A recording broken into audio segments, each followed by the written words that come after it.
নমস্কার বন্ধুরা, চলে এসেছি আজকের ভাবনা নিয়ে। আমি দীপান্বিতা।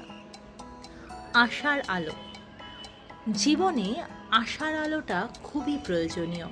বেঁচে থাকতে গেলে এই আশার আলোই আমাদেরকে এগিয়ে নিয়ে যেতে সাহায্য করবে। আনন্দ থাকলে, খুশি থাকলে সেটা আমাদেরকে বাঁচতে আরও বেশি ভালোভাবে বাঁচতে সাহায্য করে। সেটা আমাদেরকে সঠিক পথে এগিয়ে নিয়ে যেতে সাহায্য করে। আমরা যখন খুশি থাকি, আমরা যখন আনন্দে থাকি, তখন আমরা সঠিক সিদ্ধান্তও নিতে পারি।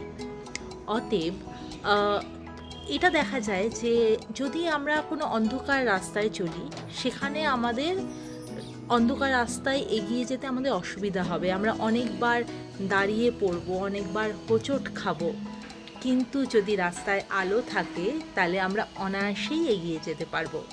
আর জীবনের চলার পথে এই আলোটা হলো আশার আলো।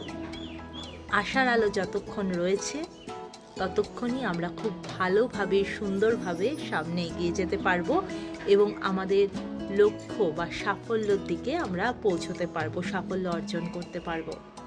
ভালো থেকো বন্ধুরা, টাটা।